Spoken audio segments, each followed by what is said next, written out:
Filemón, Nuevo Testamento, versículo 6. ¿Lo encontramos? Bueno, faltan algunos. Filemón, versículo 6, capítulo 1, versículo 6. Para que la participación de tu fe sea ¿qué? Eficaz.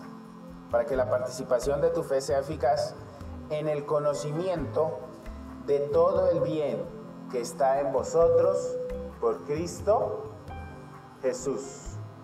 Ahora leamos el versículo 16. Veamos el versículo 16, que dice la palabra del Señor. Dice, no ya como esclavo, sino que como más que esclavo, como hermano amado, mayormente para mí, pero cuanto más para ti, tanto en la carne como en el Señor. Quisiera compartir en esta mañana una palabra que he titulado El servicio como eficacia de la fe. Hay una palabra, una declaración específica en donde el autor de la carta le dice a su destinatario que tiene la intención de argumentarle y de escribirle este mensaje para que la fe sea eficaz. ¿Cuál es el propósito de la carta a Filemón? Para que la fe sea eficaz.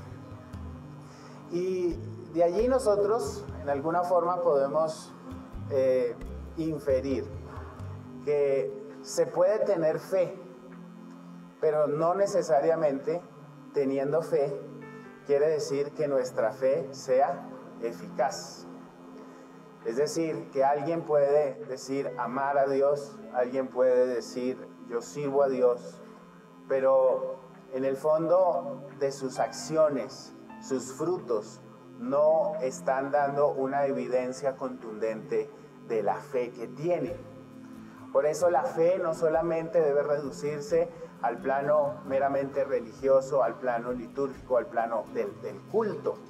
La fe tiene que expresarse en todas las dimensiones de la vida. Porque tenemos fe cuando somos padres. ¿Cuántos son padres acá? Y la fe se evidencia en la forma como nosotros criamos a nuestros hijos. La fe se evidencia cuando somos comerciantes. ¿Hay alguno que aquí es comerciante? A ver. Bueno, más bien pocos. Cuando nosotros estamos desarrollando nuestro trabajo, evidenciamos la fe que tenemos en nuestro corazón. Y la fe se hace eficaz cuando se cumple el propósito de Dios en todo lo que nosotros hacemos en todas las dimensiones de la vida. Y eso lo puedo expresar a través de lo siguiente.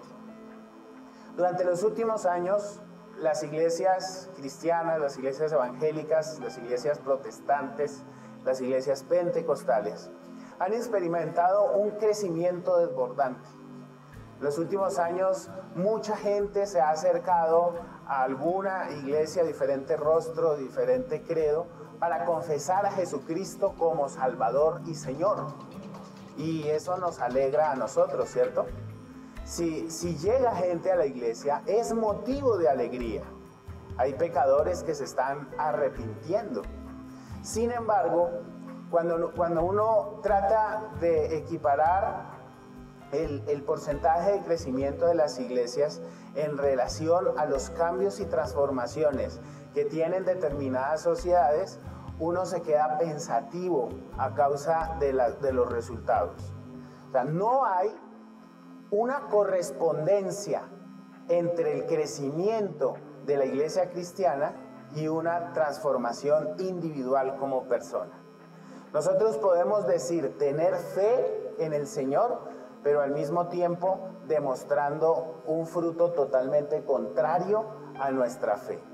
¿Usted no le ha pasado que se acerca a alguien y usted le va a compartir del evangelio a esa persona y esa persona dice, no, yo no voy por allá? Y empieza a argumentar, ¿por qué? No, porque yo alguna vez tuve un empleado que iba a una iglesia y se la pasaba hablando por celular y chateando en su lugar de trabajo. ¿Sí? Algunos dicen, no, yo no quiero ir a esa iglesia porque alguna vez conocí a alguien que iba a una iglesia de esas y me metió en un problema porque me metió en chismes. O sea, ¿ustedes creen que hay correspondencia entre alguien que tiene fe y alguien que no trabaja y que no hace por lo cual se le contrató, no cumple el contrato de trabajo por el cual se le contrató? ¿Usted cree que hay correspondencia entre alguien que ha decidido servir al Señor y servirle como Señor y al mismo tiempo es alguien que anda en chismes? Hermanos, el tema es el siguiente, que nosotros podemos desarrollar un evangelismo más efectivo cuando nos convertimos en servidores de los demás, cuando nos ponemos al servicio de los demás. Es uno de los métodos evangelísticos más efectivos que nosotros podemos hacer y que nosotros podemos desarrollar cuando interactuamos con gente que no conoce al Señor Jesucristo como su Salvador.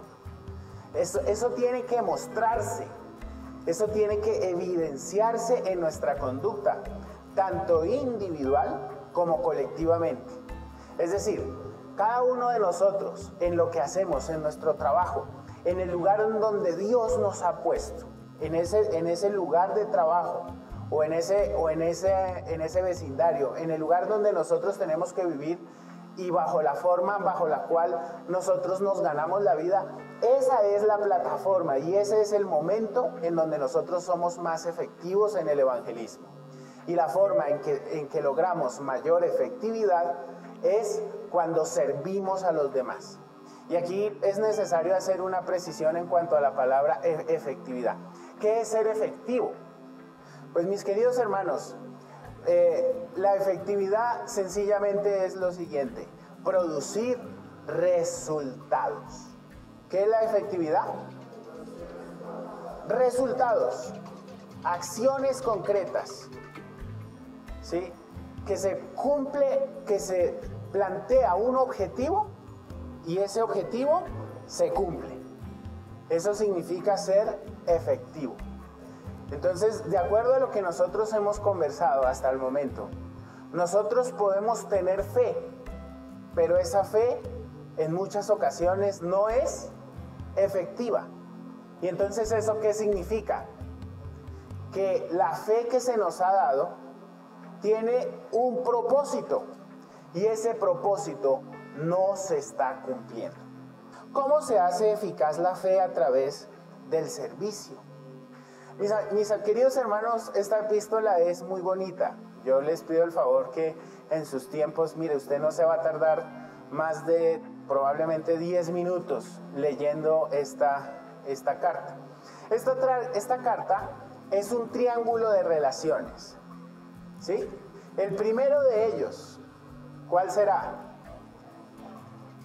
Hablemos primero del título de la carta. ¿Cuál es el título?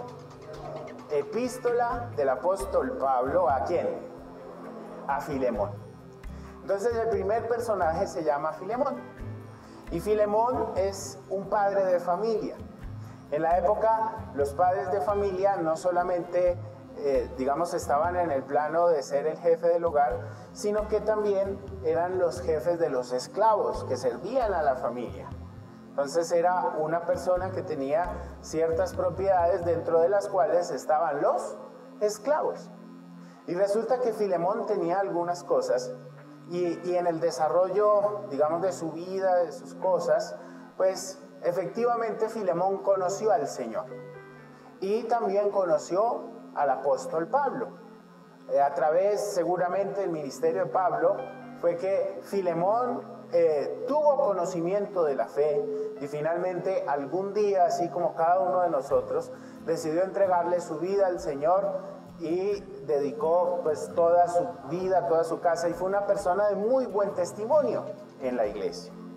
Ese segundo personaje se llamó Onésimo. Diga conmigo, Onésimo. Y Onésimo era esclavo, ¿de quién? De Filemón. Onésimo era esclavo de Filemón. Y un esclavo tenía que desarrollar acciones dentro de la casa de Filemón, acciones de servicio. Todo el tiempo tenía que servirle. Entonces, generalmente, un señor como Filemón le tenía mucha confianza a su esclavo. Y su esclavo tenía prerrogativas para administrar varias cosas de la casa de Filemón.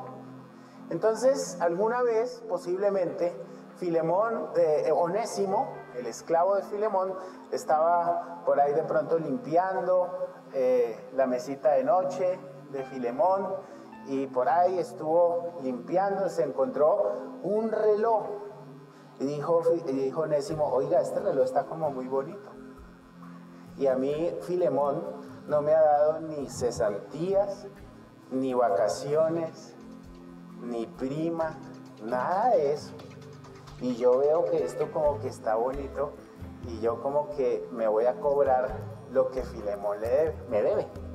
Efectivamente, listo, dejémoslo así. Y también vi una tablet en la mesita del comedor, hermanos, y dijo: uy, esta tablet está como bonita, a mí no me han pagado mis honorarios durante el último mes. Entonces Onésimo, ¿qué hizo? Agarró la tablet, y bueno, eso sí no sé cómo se la metió a la ropa, pero efectivamente se la llevó.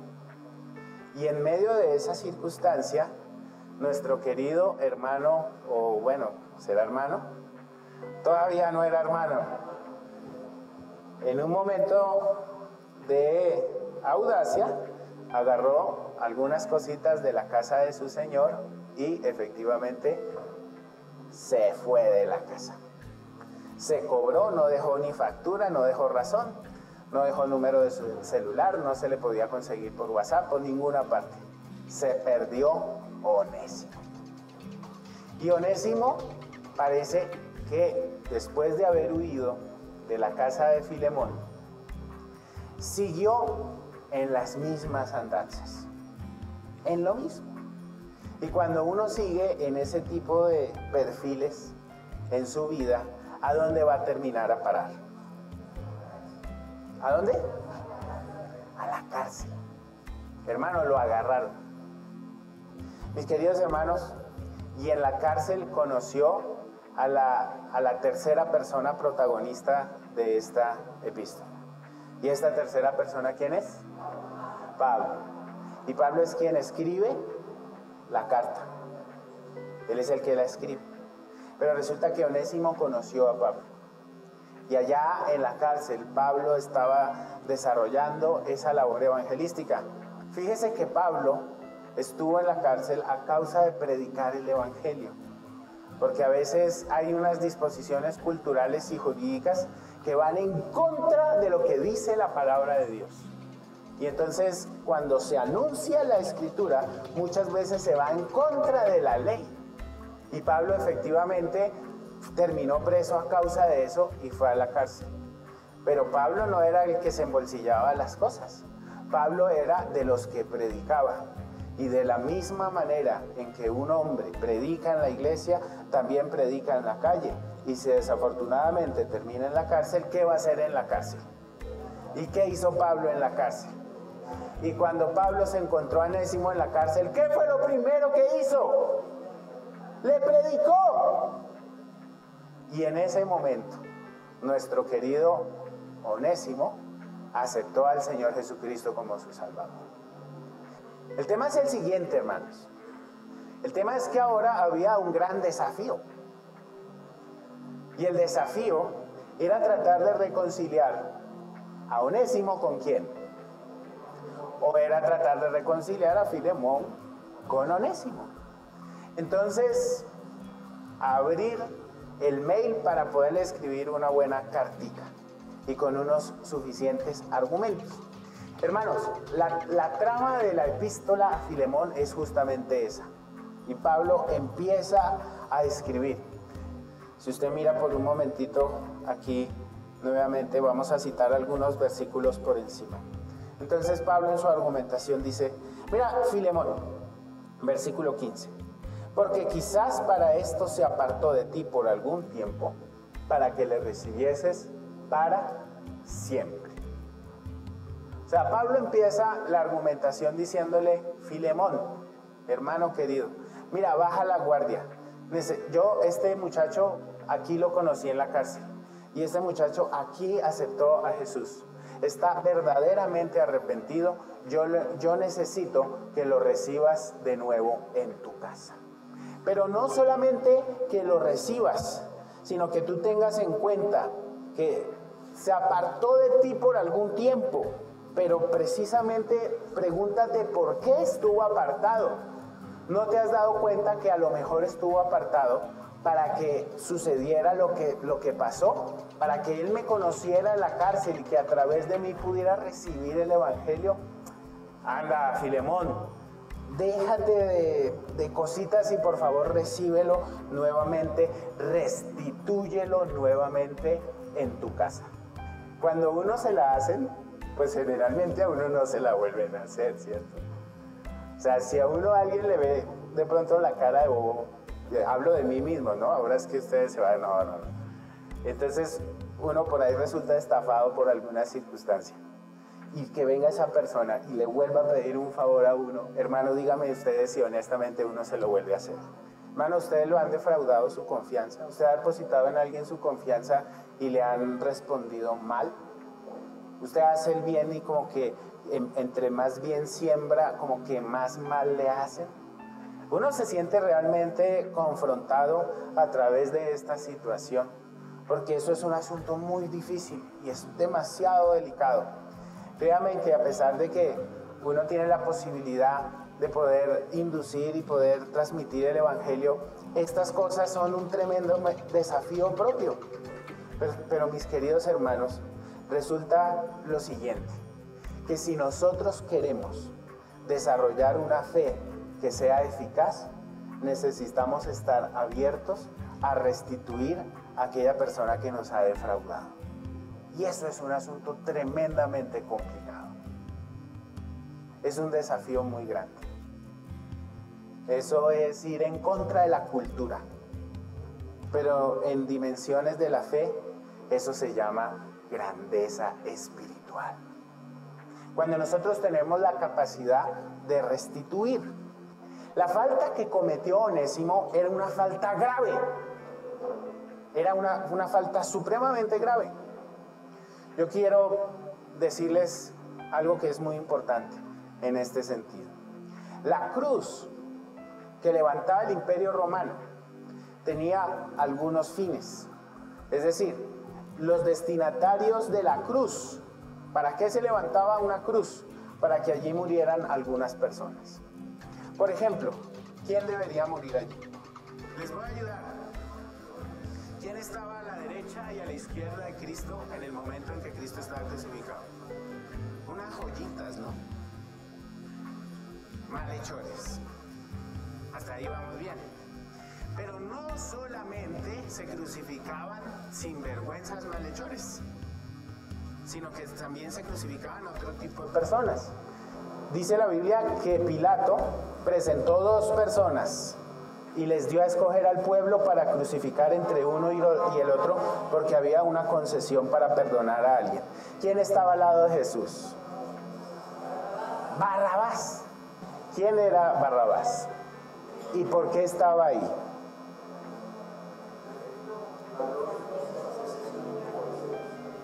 Por sedicioso. Por sedicioso. Tratémoslo de poner en términos actuales y contemporáneos.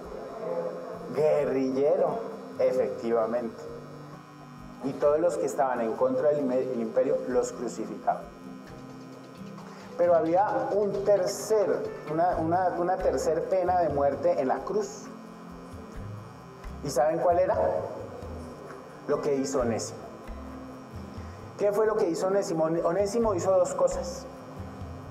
Onésimo primero, efectivamente, por ahí defraudó a su señor, es decir, lo robó. Pero Onésimo cometió una falta más grave que el robo. ¿Ustedes saben cuál fue? Huir y rebelarse contra su condición de esclavitud. Onésimo podía morir crucificado. ¿Me están entendiendo? ¿Me están escuchando? Bueno, entonces tratémoslo de pensar otra vez. ¿Qué era lo que Pablo le estaba pidiendo a Filemón entonces? Que lo recibiera, pero es que ese recibirlo significaba que Filemón, con todo el derecho que le asistía, el derecho romano, podía haber agarrado a Onésimo, podía haberlo llevado a las autoridades romanas para que lo crucificaran. ¿Y Pablo qué le estaba pidiendo? Que no hiciera eso. Que la fe, que quitara la demanda, que la fe que tenía Filemón la demostrara aún en contra de toda la tendencia, de toda la racionalidad que proporcionaba la justicia romana. Y aquí hay algo interesante, mis amados hermanos. Es que nosotros vivimos nuestra fe en una forma muy superior a lo que nos dicta la cultura y a lo que nos dicta la ley en la cual nosotros estamos viviendo. Porque el Evangelio de Cristo es superior a la norma escrita por una constitución, es superior a la norma escrita por una ley determinada. El Evangelio de Cristo es superior. Y es posible que en medio de esas circunstancias la ley produzca una sentencia de muerte. Entre tanto, de parte de Dios hay un ordenamiento de que para que la fe se haga efectiva tiene que haber restitución. ¿Me está escuchando? Mis queridos hermanos, esa restitución tiene que ser de doble camino. Esa restitución tiene que ser que aquel que ha sido ofendido y que ha sido robado, que su dignidad ha sido pisoteada, tiene que estar dispuesto a abrir su corazón para perdonar y restituir la confianza en medio de una dificultad de ese tipo. Pero también la fe significa que si alguien ha fallado, tiene que estar dispuesto a restituir por lo que ha fallado.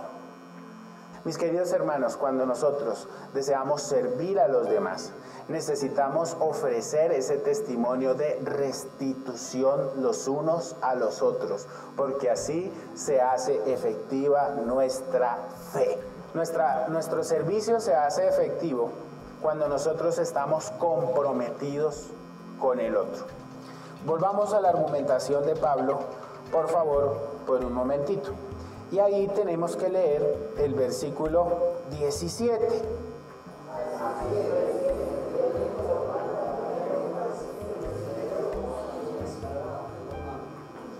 18. Y si en algo te dañó o te debe, ponlo a mi cuenta. Yo, Pablo, lo escribo de mi mano. Yo lo pago. Por no decirte, mi querido Filemón, ¿qué? Tú mismo me debes. Aún tú mismo me debes. Sí, hermano, versículo 20. Tenga yo algún provecho de ti en el Señor, conforta mi corazón en el Señor. Hermano, ¿sabe qué significa eso? Compromiso. Pablo, ¿qué estaba diciendo? Primero, Pablo estaba escribiendo.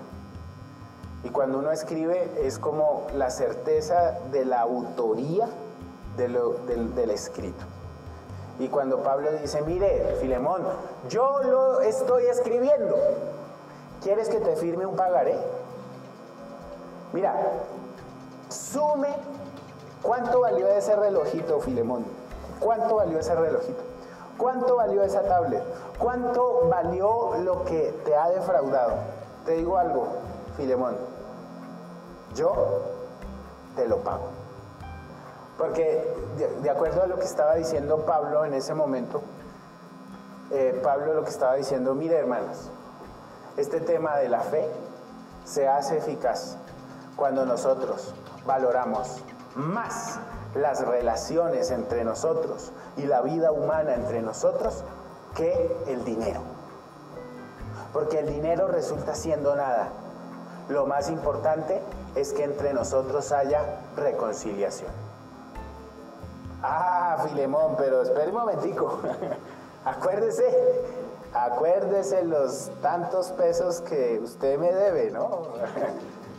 Yo estoy dispuesto a reconciliar, claro, pero mira, hagamos algo. Crucemos cuentas, hermano. Crucemos cuentas. Arreglemos el tema.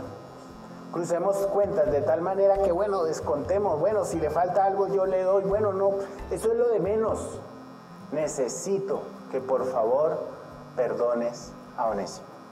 Mire, yo pongo mi dinero. Y Pablo resulta que no solamente estaba poniendo su dinero, estaba arriesgando no solamente su patrimonio económico, sino también estaba poniendo en juego su propia autoridad. Usted se imagina, hermano, si a Onésimo se le ocurre embolsillarse otra cosita de Filemón después de que lo haya perdonado. ¿Qué hace Filemón? ¿A quién le reclama primero? ¡A Pablo! ¿Sabe quién hace eso? Alguien que hace su servicio efectivo, alguien que quiere que su fe sea eficaz. ¿Está escuchando? De nada sirve tener fe cuando nosotros, en vez de arreglar un problema, lo que hacemos es echarle gasolina al fuego. ¿Es eso realmente fe? ¿Es realmente fe encender las pasiones para que dos personas que están en litigio se sigan agarrando? Hermanos queridos, nosotros estamos en medio de una sociedad efectivamente tremendamente terrible. ¿Por qué todavía seguimos en conflicto durante tantos años en este país? Eso no se trata de un plano de una negociación con un protagonista de un conflicto armado. Eso se trata de las relaciones entre nosotros, de las relaciones, de cómo nosotros nos comportamos los unos con los otros, cómo nosotros hablamos de la otra persona, cómo nosotros nos comportamos como familia. ¿Cuáles son las dimensiones de respeto, tolerancia y amor que hay entre nosotros? No en la iglesia solamente. Fíjense en ustedes, del padre con el hijo, del esposo con la esposa, de la relación entre los mismos hermanos. El Señor Jesucristo nos ha llamado a reconciliar, y el Señor Jesucristo, para hacer que nuestra fe sea efectiva, nos ha llamado a servir, a entregarlo todo para que las relaciones se restauren, para que nosotros dejemos de matarnos los unos a los otros. Pero no solamente, de acuerdo a lo que dicen las Escrituras, el asesinato es solamente el derramar sangre y el quitar la vida.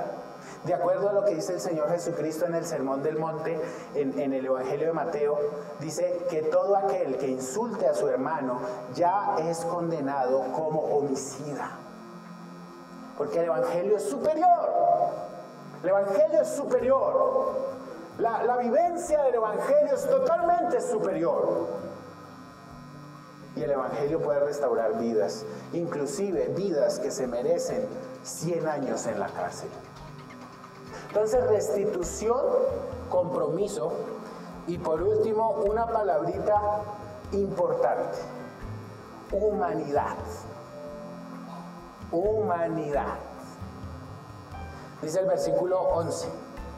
Bueno, leámoslo desde el 10. Dice: te ruego por Onésimo, a quien engendré en mis prisiones. Es decir, te ruego por este Onésimo, quien fue mi hijo espiritual en las prisiones. Versículo 10. El cual en otro tiempo te fue ¿qué? Inútil. Estoy leyendo el 11. Pero ahora a ti y a mí ¿qué?